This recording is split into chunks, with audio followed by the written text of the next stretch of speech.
നമ്മളെന്താ മോളെ ഇവിടെ? അഗതി മന്ദിരത്തിൻ്റെ ബോർഡ് കണ്ടതും സത്യഭാമ ഒരു പരിഭ്രമത്തോടെ നിദ്രയോട് ചോദിച്ചു. ഇവിടെ ഇല്ലാതെ പിന്നെ എവിടെ പോകാനാ? നിങ്ങൾക്ക് വേറെ വീടുണ്ടോ? അതോ നിങ്ങൾ പെരുവഴിയിൽ കിടക്കുമോ? നിദ്ര കടുത്ത സ്വരത്തിൽ ചോദിച്ചതും അവരുടെ മുഖം അടിയേറ്റതുപോലെയായി. പക്ഷേ അഗതി മന്ദിരത്തിൽ എന്നൊക്കെ പറഞ്ഞ സത്യഭാമയുടെ സ്വരം നേർത്തു. പിന്നെ നിങ്ങളെന്താ വിചാരിച്ചത്? ഞാൻ നിങ്ങളെൻ്റെ വീട്ടിലേക്ക് കെട്ടിയെഴുന്നള്ളിക്കുമെന്നോ? അതും നിങ്ങൾ എന്നോട് ചെയ്ത എല്ലാ വൃത്തികേടുകളും ഞാൻ ഇപ്പോഴും ഓർക്കുമ്പോൾ. അല്ല മോളെ, അത് പിന്നെ ജയിലിൽ കിടന്ന് നിങ്ങൾക്ക് അഗതി മന്ദിരത്തിൽ അന്തി ഉറങ്ങാൻ പ്രയാസമാണെങ്കിൽ നിങ്ങൾ എവിടെയെങ്കിലും പൊയ്ക്കോളൂ. എനിക്ക് യാതൊരു ബുദ്ധിമുട്ടുമില്ല. നിങ്ങളെ ജയിലിൽ നിന്ന് ഇറക്കിയപ്പോൾ തന്നെ എൻ്റെ ഡ്യൂട്ടി തീർന്നു. ഇതുതന്നെ നിങ്ങൾ അർഹിച്ചത് കൊണ്ട് ചെയ്തതല്ല. പിന്നെ ഞാൻ പറഞ്ഞില്ലേ, നിങ്ങൾ എൻ്റെ അച്ഛൻ്റെ കൂടെ കുറേ കാലം ജീവിച്ചതല്ലേ, അതോർത്ത് മാത്രം ചെയ്തതാ. ഒന്നും പറയാനാവാത്ത വിധത്തിൽ സത്യഭാമയുടെ മുഖം വീണ്ടും കുനിഞ്ഞു. നിങ്ങൾ എന്താണെന്ന് വെച്ചാൽ വേഗം പറയ്, എനിക്ക് പോയിട്ട് ധൃതിയുണ്ട്. ഞാനിവിടെ കഴിഞ്ഞോളാം മോളെ. ശരി പറഞ്ഞിട്ട് നിദ്ര മുന്നേ നടന്നു. പിറകെ സത്യഭാമയും. ഗായത്രി ദേവി അവിടെയുള്ള ആൾ നേരത്തെ തന്നെ കാര്യങ്ങളെല്ലാം സംസാരിച്ചു വെച്ചതിനാൽ നിദ്രയ്ക്ക് അവിടെ പ്രത്യേകിച്ച് ബുദ്ധിമുട്ടുകളൊന്നും ഉണ്ടായില്ല. ഫോർമാലിറ്റീസ് എല്ലാം കംപ്ലീറ്റ് ചെയ്ത് സത്യഭാമയെ അവിടെ പ്രവേശിപ്പിച്ചു. ഇവിടെ നിൽക്കുമ്പോൾ അത്യാവശ്യം ജോലികളൊക്കെ ചെയ്യേണ്ടി വരും. താമസവും ഫുഡും ഫ്രീ ആണ്. അതിന് പ്രത്യേകിച്ച് പൈസയൊന്നും ഈടാക്കുന്നില്ല. അതുകൊണ്ടാണ് അഗതി മന്ദിരം എന്ന് പറയുന്നത്. പക്ഷേ ഇവിടെ കുറച്ച് പ്രായമായവരും വയ്യാത്തവരുമുണ്ട്. അവരെ ശുശ്രൂഷിക്കലാണ് ബാക്കിയുള്ളവരുടെ പണി. അതൊക്കെ ഇവർ ചെയ്തോളും. ഇല്ലെങ്കിൽ മാഡം ഇവരെ അങ്ങ് ഇറക്കി വിട്ടേക്കണം. ഞങ്ങൾ ചോദിക്കാൻ വരില്ല. നിദ്ര മോറ്ററോട് ഗൗരവത്തിൽ പറഞ്ഞു. പിന്നെ സത്യഭാമയുടെ നേരെ തിരിഞ്ഞു. എന്താ, നിങ്ങൾക്കിത് വല്ലതും ചെയ്യാൻ ബുദ്ധിമുട്ടുണ്ടോ? അവരില്ല എന്ന മട്ടിൽ തലയനക്കി. എന്തായാലും ചെങ്കളം വാസന്തിയുടെ ഉപദ്രവം സഹിച്ച് ജീവിച്ച് ജയിലിനേക്കാൾ അത് ഒരുപാട് ഭേദമാണെന്ന് സത്യഭാമയ്ക്ക് അറിയാമായിരുന്നു. എന്ന് ശരി, ഞാൻ പോകുന്നു. കാര്യങ്ങളെല്ലാം അമ്മ പറഞ്ഞിട്ടുണ്ടാവുമല്ലോ. മേട്ടനോട് യാത്ര പറഞ്ഞിട്ട് നിദ്ര സത്യഭാമയുടെ മുഖത്തേക്ക് പോലും നോക്കാതെ പുറത്തിറങ്ങി. ഞാനിപ്പോൾ വരാം മേഡം. മേഡത്തിനോട് അനുവാദം ചോദിച്ചിട്ട് സത്യഭാമ കൂടി നിദ്രയുടെ പിറകെ ചെന്ന് വിളിച്ചു. മോളെ. അവരുടെ വിളിയിൽ നിദ്ര തിരിഞ്ഞു നോക്കി. എന്താ? അത് പിന്നെ എനിക്കൊരു കാര്യം പറയാൻ. എന്ത് കാര്യം? അത് പിന്നെ മോളെ, ശരണ്യ ആരുടെ കൂടെ ഒളിച്ചോടിപ്പോയി. വീട്ടിലെ സ്വർണവും പണവും എല്ലാം അവളായി എടുത്തത്. അവളെ ഒന്ന് കണ്ടുപിടിക്കാൻ പറ്റിയിരുന്നെങ്കിൽ. എന്നിട്ട് എന്തിനാ അതെല്ലാം കൂടെ ആർത്തിമൂത്ത് നിങ്ങൾക്ക് വിഴുങ്ങാനോ? ഇത്രയും പഠിച്ചിട്ട് നിങ്ങളുടെ സ്വഭാവം മാറുന്നില്ലല്ലോ. പൊന്നിനോടും പണത്തിനോടുമുള്ള ഈ ആക്രാന്തമാണ് ഞാൻ ഉദ്ദേശിച്ചത്.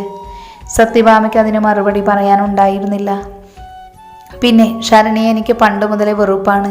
അവൾക്ക് എന്തെങ്കിലും ഒരു ക്വാളിറ്റി ഉള്ളതായി എനിക്ക് തോന്നിയിട്ടില്ല. നിങ്ങളുടെ മകളല്ലേ, എന്തായാലും അവൾക്കും കിട്ടാനുള്ളത് കിട്ടാതിരിക്കില്ല. പുച്ഛത്തോടെ പറഞ്ഞിട്ട് നിദ്ര വെട്ടിത്തിരിഞ്ഞ് കാറിന് നേർക്ക് നടന്നു. കുറച്ച് സമയത്തിനുള്ളിൽ ആ കാറ് സത്യഭാമയുടെ കണ്ണിൽ നിന്നും ചീറിപ്പാഞ്ഞകന്നുപോയി. അവരൊരു നെടുവേർപ്പിട്ട് അത് നോക്കി നിന്നു. മുന്നിൽ അഗതി മന്ദിരം എന്ന ബോർഡ് അവരെ നോക്കി പല്ലലിച്ചു. പിറ്റേ ദിവസം നിദ്ര കോളേജിലേക്ക് കടക്കുമ്പോൾ ആ ഗുൽമോഹർ മരങ്ങൾക്കെടുത്ത് ഇന്ദ്രൻ നിൽപ്പുണ്ടായിരുന്നു. അവൻ്റെ മുഖമാകെ വാടിയിരുന്നു. അവനെ കണ്ടതും അവൾ മൈൻഡ് ചെയ്യാതെ പോകാൻ നോക്കി. നിദ്ര പ്ലീസ് ഒന്ന് നിൽക്കുമോ? നിദ്ര അസഹ്യതയോടെ തിരിഞ്ഞു നോക്കി. നിങ്ങൾക്ക് എന്താണ് വേണ്ടത്? ഞാനൊരു ഭാര്യയാണെന്ന് ഇപ്പോൾ നിങ്ങൾ അറിഞ്ഞല്ലോ. ഞാൻ എൻ്റെ ഭർത്താവിൻ്റെ മാത്രം സ്വന്തമാണ്. ആ ഒരു പുരുഷനോടല്ലാതെ എനിക്ക് സ്നേഹമോ പ്രേമമോ മറ്റൊരാളോട് തോന്നുമെന്ന് നിങ്ങൾ വിചാരിക്കരുത്. പിന്നെ എൻ്റെ ദേവേട്ടൻ്റെ കാര്യം, ബേസിക്കലി ആളൊരു പാവമാണ്. പക്ഷേ ദേഷ്യം വന്നാൽ എന്താണ് ചെയ്യുക എന്ന് പറയാൻ പറ്റില്ല. പ്രത്യേകിച്ച് എൻ്റെ കാര്യത്തിൽ ഭയങ്കര സ്വാർത്ഥനാണ്. സോ ഇന്ദ്രജിത്തിനോട് ഞാൻ എല്ലാ മര്യാദയോടുകൂടെ പറയുകയാണ്, എന്നെ വെറുതെ വിട്ടേക്ക്. ഇന്ദ്രജിത്തിൻ്റെ മുഖം വല്ലാതെ വാടി. സത്യം പറഞ്ഞ രുദ്രൻ അത്രയ്ക്ക് പറഞ്ഞിട്ട് പോലും നിദ്രയുടെ മുഖം അവൻ്റെ മനസ്സിൽ നിന്നും മായുന്നില്ലായിരുന്നു. അറിയാം അവൾ മറ്റൊരാളുടെ ഭാര്യയാണെന്ന്. പക്ഷെ എന്തുകൊണ്ടോ വല്ലാതെ ഈ മുഖം തൻ്റെ ഹൃദയത്തിൽ പതിഞ്ഞുപോയി. ഇവൾ തൻ്റെ സ്വന്തമായിരുന്നെങ്കിലെന്ന് മോഹിച്ചു പോകുന്നു. ഇവളുടെ ആ രുദ്രദേവനെ കുറിച്ചുള്ള ദേവേട്ടൻ എന്നുള്ള സംബോധന പോലും തൻ്റെ മനസ്സിൽ ദേഷ്യമാണ് നിറയ്ക്കുന്നത്. തൻ്റെ മുഖത്ത് വന്ന വികാരം അവൻ പണിപ്പെട്ടടക്കി. നിദ്ര എന്നെ തെറ്റിദ്ധരിച്ചതാണ്. ഞാൻ നിദ്രയോട് മാപ്പ് പറയാൻ വന്നതാണ്. പിന്നെ രുദ്രൻ സാറിനോട് പറഞ്ഞതറിയാലോ, നിദ്രയുടെ പ്രൊട്ടക്ഷൻ എൻ്റെ കയ്യിലാണെന്ന്. ഇനി എനിക്ക് നിദ്രയ്ക്ക് ബുദ്ധിമുട്ടുള്ള ഒന്നും ഉണ്ടാകില്ല എന്നാണ് ഞാൻ ഉദ്ദേശിച്ചത്. അന്യൻ്റെ ഭാര്യയെ മോഹിക്കാൻ മാത്രം വൃത്തികെട്ടവനല്ല ഞാൻ. എന്നെ കാണുമ്പോൾ ഈ പേടി വേണ്ട. നമ്മൾ ഇനിയെന്നും നല്ല സുഹൃത്തുക്കളായിരിക്കും. ഇന്ദ്രജിത്ത് അത് പറഞ്ഞപ്പോൾ നിദ്രയുടെ ചുണ്ടിൽ ആശ്വാസത്തിൻ്റെ പുഞ്ചിരി വിടർന്നു. പക്ഷേ ഇന്ദ്രജിത്തിൻ്റെ മനസ്സിൽ ഏതോ ഒരു നഷ്ടബോധത്തിൻ്റെ കനലാളി പടർന്നു. 9-ാം തീയതി രുദ്രൻ പറഞ്ഞതുപോലെ അവൻ്റെ കോളൊന്നും തന്നെ സാറയ്ക്ക് വന്നില്ല. അവൾക്കാകെ നിരാശയിലായിരുന്നു. രുദ്രൻ എത്ര വിളിച്ചിട്ടും phone out of coverage area എന്നാണ് കേട്ടത്. പക്ഷേ വൈകുന്നേരം 4 മണിയായപ്പോൾ രുദ്രൻ്റെ കോൾ സാറയെ തേടിയെത്തി. അവൾ ഉയർന്ന ഹൃദയമിടിപ്പോടെ ഫോൺ എടുത്തു. Hello Rudra. Hello my princess. കാത്തിരുന്ന് ബോറടിച്ചോ? നോക്ക്, നിന്നെ കൊണ്ടുവരാൻ അവിടെ ഇപ്പോൾ ഒരു കാറ് വരും. അതിൽ കയറി ഞാൻ പറയുന്നിടത്ത് എത്തണം. ഓക്കെ രുദ്ര, ഞാൻ ദാ വരുന്നു. അവൾ ഉത്സാഹത്തോടെ ഫോൺ വെച്ചു. കുറച്ച് കഴിഞ്ഞപ്പോഴേക്കും അവളുടെ വില്ലയുടെ മുന്നിൽ ഒരു കറുത്ത കാറ് വന്നു നിന്നു. അതിലൊരു ഡ്രൈവർ മാത്രമേ ഉണ്ടായിരുന്നുള്ളൂ. സാറ ആവേശത്തോടെ ആ കാറിൽ ചാടിക്കയറി. 2 മണിക്കൂർ സഞ്ചരിച്ചപ്പോഴേക്കും അവൾക്കാകെ വല്ലായ്മ തോന്നി. ഇടക്കവൽ രുദ്രനെ വിളിച്ചിട്ട് അവൻ്റെ ഫോൺ ഓഫാണെന്ന് കേട്ടു. സാറയ്ക്ക് വല്ലാത്ത ദേഷ്യവും അസ്വസ്ഥതയും തോന്നി. നമ്മൾ എങ്ങോട്ടായി പോകുന്നത്? ഇപ്പോൾ എത്തും മേഡം. രുദ്രൻ സാറ് പറഞ്ഞത് കാടിനടുത്തുള്ള ഒരു റിസോർട്ട് പോലെ ഒരു സ്ഥലത്താണെന്നാണ്. കാടിനടുത്തോ? സാറയ്ക്ക് വല്ലായ്മ തോന്നി. അവനെ വിളിച്ചിട്ട് കിട്ടുന്നൊന്നുമില്ലല്ലോ. അത് കാട്ടിനുള്ളിൽ റേഞ്ചില്ല മേഡം. സാർ അവിടെയല്ലേ? സാറ് വിചാരിച്ചു രുദ്രൻ വെറൈറ്റിക്ക് വേണ്ടി ചെയ്തതായിരിക്കുമെന്ന്. എന്തെങ്കിലും ആകട്ടെ, ഇന്ന് തങ്ങളുടെ വെഡ്ഡിംഗ് ഡേ ആണല്ലോ. ഇന്ന് തനിക്ക് കിട്ടാൻ പോകുന്ന എക്സ്പോഷർ ഓർത്ത് സാറ പുളകം കൊണ്ടു. ഡ്രൈവർ പറഞ്ഞതുപോലെ കാടിനുള്ളിൽ കൂടി കുറച്ചു ദൂരം സഞ്ചരിച്ചു. സാറയ്ക്ക് നേരിയ ഭയം തോന്നിയെങ്കിലും രുദ്രൻ്റെ വാക്കുകൾ മാനിച്ച് അവൾ മിണ്ടാതിരുന്നു. കുറച്ചു ദൂരം കൂടി പോയപ്പോൾ ഒരു കാട്ടുപാത കണ്ടു. ആ റോഡിന് നേരെ കാണുന്നൊരു കോട്ടേജ് ആയിരുന്നു. അതിന് ചുറ്റും വള്ളിച്ചെടികളും മരങ്ങളും പടർന്ന് ഒരു ഇരുട്ടിൻ്റെ പ്രീതിയായിരുന്നു. സാറിറങ്ങിയതും 1-2 സ്ത്രീകൾ വന്ന് അവളെ കോട്ടേജിനുള്ളിലേക്ക് കൂട്ടിക്കൊണ്ടുപോയി. രുദ്രൻ ഏർപ്പാട് ചെയ്തവർ ആയിരിക്കും ഇവരെല്ലാം എന്ന് അവൾ വിചാരിച്ചു. ആ കോട്ടേജിന് സമീപമായൊരു കല്യാണ മണ്ഡപം സെറ്റ് ചെയ്തിരിക്കുന്നത് സാറ കണ്ടു. സത്യം പറഞ്ഞ സാറയ്ക്ക് കുറച്ച് ഗ്രാൻഡായൊരു സ്ഥലത്ത് തങ്ങളുടെ കല്യാണം നടത്തണമെന്നായിരുന്നു. എങ്കിലും രുദ്രൻ്റെ പ്ലാനല്ലേ എന്നോർത്ത് അവൾ സമാധാനിച്ചു മീഡിയക്കാരെ അട്രാക്ട് ചെയ്യാനുള്ള പണിയാവും. രുദ്രൻ എവിടെ? അവൾ ആ സ്ത്രീകളോട് ചോദിച്ചു. അദ്ദേഹം ഇവിടെ തന്നെയുണ്ട്. മാഡത്തിനൊരു സർപ്രൈസായിട്ട് മുന്നിൽ വരാനാണ് തീരുമാനം. ഇപ്പം നമുക്ക് ചടങ്ങിന് വേണ്ടി ഒരുങ്ങാം. സാറ തലകുലുക്കി. അവർ അവളെ ഒരു മുറിയിലേക്ക് കൊണ്ടുപോയി. അണിയാനുള്ള സാരി എടുത്തപ്പോൾ സാരയുടെ മുഖം ചുളുങ്ങി. ഒരു സാധാരണ പട്ടുസാരി ആയിരുന്നു അത്. ഇതെന്താ ഈ ഡ്രസ്സ്? രുദ്രൻ എന്നോട് പറഞ്ഞത് ഇങ്ങനെയൊന്നുമല്ലല്ലോ. ഇത് ധരിപ്പിക്കാനും വേണം രുദ്രൻ സാറ് പറഞ്ഞത്. സാരയ്ക്ക് വല്ലാത്ത ദേഷ്യം തോന്നി. അവൾ ആ സ്ത്രീകളെ തുറിച്ചു നോക്കി. പിന്നെ ഉടനെ രുദ്രനെ വിളിച്ചു. ഇതെന്താ രുദ്ര, എനിക്കായി സാഫയർ പതിപ്പിച്ചൊരു വെഡ്ഡിങ് സാരി എടുത്തെന്നല്ലേ നീ പറഞ്ഞത്? എന്നിട്ടിത് കാശിന് കൊള്ളാത്ത കീറത്തുണിയാണല്ലോ. എൻ്റെ മോളെ, ഇതിപ്പോൾ ഒരു ചെറിയ ഷൂട്ടിന് വേണ്ടിയല്ലേ? നമ്മുടെ വെഡ്ഡിങ്ങിന് മുൻപ് കുറച്ച് ഷൂട്ടിംഗ് ഉണ്ട്. അതിനൊരു വെറൈറ്റിക്ക് വേണ്ടിയായി ഇങ്ങനെ ഒരു ഡ്രസ്സ്. നീ എല്ലാത്തിനും ഇങ്ങനെ എതിർപ്പ് പറഞ്ഞാൽ എങ്ങനെയാണ്? ഇപ്പം നീ എൻ്റെ ഭാര്യയാകാൻ പോവുകയല്ലേ. ഇനി ലക്ഷത്തിൻ്റെയല്ല കോടിയുടെ ഉടുപ്പ് വേണമെങ്കിലും നിനക്ക് മേടിക്കാലോ. ആ മറുപടി സാറയെ സംതൃപ്തിയാക്കി.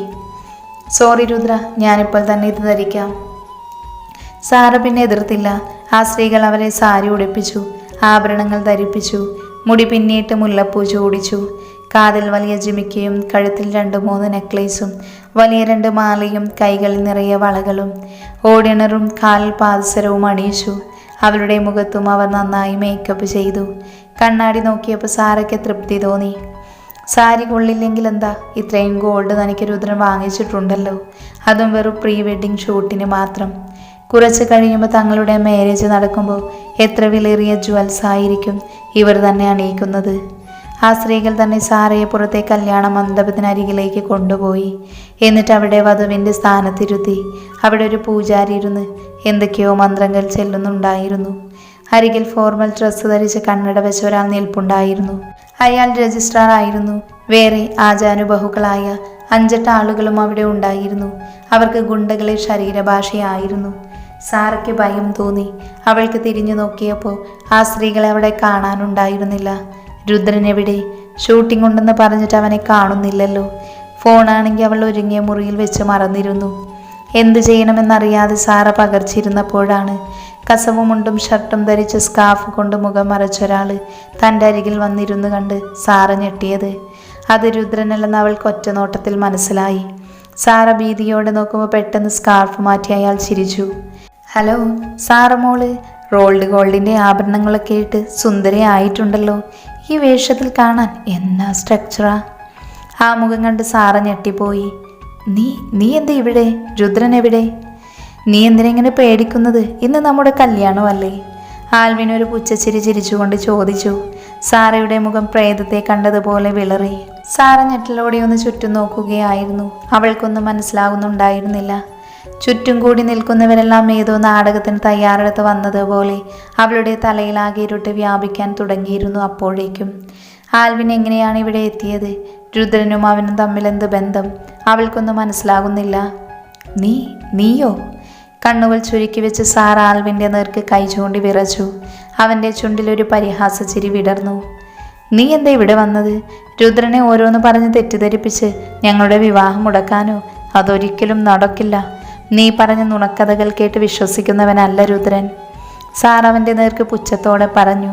അപ്പോഴും വരൻ്റെ വേഷത്തിൽ ആൽവിൻ എന്തിനാണ് നിൽക്കുന്നതെന്ന് മാത്രം അവൾക്ക് മനസ്സിലായില്ല. ഇനി രുദ്രൻ ഇവനെന്തെങ്കിലും ചെയ്തോ? എന്നെ ഭീഷണിപ്പെടുത്തി അവനെ കൊണ്ട് വിവാഹം കഴിപ്പിക്കാനുള്ള നാടകമാണോ ഇതെല്ലാം? അങ്ങനെയെല്ലാം സാറയുടെ ചിന്തകൾ പാഞ്ഞു. പൊടുന്നനെയാണ് ആ മണ്ഡപത്തിലെ വെളിച്ചമണഞ്ഞത്. സാറയൊന്ന് പകച്ചുപോയി. നാടകീയമായ സംഭവങ്ങളാണ് ചുറ്റും അരങ്ങേറിക്കൊണ്ടിരിക്കുന്നത്. പെട്ടെന്ന് ആരോ പ്രൊജക്ടർ ഓൺ ചെയ്തതിൻ്റെ വെളിച്ചം അവൾക്ക് നേരെയുള്ള വലിയ ചുമരിൽ തെളിഞ്ഞു. അവളുടെ കണ്ണുകൾ മഞ്ഞളിച്ച് നിൽക്കെ ചുമരിൻ്റെ മുക്കാൽ ഭാഗവും അപഹരിച്ചുകൊണ്ട് ആ വീഡിയോ പ്ലേ ആകാൻ തുടങ്ങി. അവളുടെ ഉടലാകെ തരിച്ചു. സാറയും ആൽവിനും പൂർണ്ണ നഗ്നരായി കെട്ടിപ്പിണഞ്ഞുകൊണ്ട് കിടക്കയിലേക്ക് മറിയുന്നു. ആർത്തിയോടെ പരസ്പരം പുണരുകയും ചുംബിക്കുകയും ചെയ്യുന്നതും കാണെ സാറ കണ്ണുകൾ ഇറുക്കെ അടച്ചലറി കരയാൻ തുടങ്ങി. അപ്പോഴേക്കും മണ്ഡപത്തിലെ ലൈറ്റ് ഓണാകുകയും സാറ ഇരുന്നിടത്തു നിന്നും ചാടി എഴുന്നേറ്റ് പോവുകയും ചെയ്തു. അവളുടെ കണ്ണുകളിൽ ഇരുട്ട് കയറി. മുന്നിലൊരു സിംഹാസനത്തിൽ എന്നതുപോലെ കാലിന്മേൽ കാൽ കയറ്റി വെച്ച് രുദ്രൻ ഇരിക്കുന്നു. അവളോട് അവൻ്റെ അരികിലേക്ക് അണഞ്ഞു. എന്നിട്ട് അവൻ്റെ ഷർട്ടിൽ പിടുത്തമിട്ടുകൊണ്ട് അലറി. രുദ്ര, ഇവൻ എന്നെ ചതിക്കുകയാണ്. ഈ വീഡിയോ അതിൽ ഞാനല്ല, അത് മോർഫിംഗ് ആണ് രുദ്ര. ഒക്കെയും ഇവൻ്റെ ചതിയാണ്. നീ ഇതൊന്നും കണ്ട് വിശ്വസിക്കല്ലേ. സാറ ഭ്രാന്തിയെ പോലെ അലറിക്കരയാൻ തുടങ്ങി. രുദ്ര അത്ര നേരം ചെറിയൊരു മന്ദഹാസം മുഖത്ത് വരുത്തിയിരിക്കുകയായിരുന്നു. പൊടുന്നനെ അവൻ്റെ മുഖത്ത് ക്രോധം തെളിഞ്ഞു. എഴുന്നേറ്റ് നിന്നുകൊണ്ട് രുദ്രൻ അവളുടെ ഇരുകൈകളും തൻ്റെ ഷർട്ടിൽ നിന്നും കുടഞ്ഞെറിഞ്ഞു. എന്നിട്ട് മുഖമടച്ചൊരൊറ്റ അടിയായിരുന്നു. ആ അടിയിൽ അവൻ്റെ സകല ശക്തിയും ആവാഹിച്ചതുപോലെ സാറ തെറിച്ച് ദൂരെ വീണുപോയി. സാറയുടെ ചുണ്ട് പൊട്ടി ചോരയൊലിച്ച് തുടങ്ങിയിരുന്നു. ഞെട്ടലോടെ സാറ മുഖം ഉയർത്തി അവനെ ഒന്ന് നോക്കി. സംഹാരരുദ്രനെ പോലെ നിൽക്കുന്ന മുന്നിലാണൊരുത്തൻ. രുദ്ര, നീ എന്നെ? സാറ കണ്ണുകളിൽ എരിയുന്ന പകയോടെ നോക്കി. അവനെല്ലാം മനസ്സിലാക്കിയിരുന്നു എന്നവൾക്ക് വ്യക്തമായി. പക്ഷേ രുദ്രൻ്റെ പിറകിൽ നിന്ന് വരുന്ന ആരിനെ കണ്ടതോടെയാണ് അവളുടെ തകർച്ച പൂർത്തിയായത്. തൻ്റെ പതനം ഇതോടെ ആരംഭിച്ചു കഴിഞ്ഞെന്ന് സാറ മനസ്സിൽ കരുതി. ഭയം നിറഞ്ഞ കണ്ണുകളോടെ അവളൊന്ന് ചുറ്റും നോക്കുകയായിരുന്നു. രക്ഷപ്പെടാനൊരു പഴുതുപോലുമില്ലാതെ രുദ്രൻ തന്നെ പൂട്ടിയിരിക്കുന്നു എന്ന സത്യാവസ്ഥ സാറ മനസ്സിലാക്കി. ആൽവിൻ അവനിൽ തന്നെ ഇരുന്നു കേട്ടോ. സാറ തന്നെ തൻ്റെ വധുവാകും. ആ ഓഫറിന് ഒന്നുമില്ല. രുദ്രൻ പറഞ്ഞത് കേട്ട് ആൽവിൻ ചിരിയോടെ അവിടെ ഇരുന്നപ്പോൾ സാറ പകച്ചുകൊണ്ട് എല്ലാവരെയും മാറി മാറി നോക്കി. നോ! സാറ അലറുകയായിരുന്നു.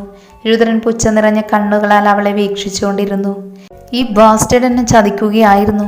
ഞാൻ ഇവനെ വിവാഹം കഴിക്കുമെന്നോ? What the fuck! രുദ്രൻ എല്ലാവരെയും കൂടെ നിന്ന് എന്നെ ചതിക്കുമെന്ന് വിചാരിക്കണ്ട. സാറ പറഞ്ഞു വന്നിട്ട് രുദ്രൻ്റെ ഷർട്ടിൽ പിന്നെയും പിടുത്തമിടാനാഞ്ഞതും അതിനു മുൻപേ ആ കൈകൾ വെറുപ്പോടെ കുടഞ്ഞെറിഞ്ഞ് കളഞ്ഞു രുദ്രൻ. തൊട്ടുപോകരുത് നീ എന്നെ. നിന്റെ നോട്ടം പതിയുന്നത് പോലും എനിക്ക് ഉറപ്പാണ്. അവളുടെ നേർക്ക് ശബ്ദമുയർത്തി പറയുന്നത് രുദ്രൻ തന്നെയാണോ എന്ന് സാറ പകച്ചു. നിന്റെ എല്ലാ ചതികളും അക്കമിട്ട് ഞാൻ പറയണോ സാറ? അത് വേണോ? ഈ ചുമരിൽ കാണുന്നത് പോലെ ഇനിയും എത്രയെത്ര കഥകൾ പലർക്കും പറയാനുണ്ടാകും നിന്നെക്കുറിച്ച്.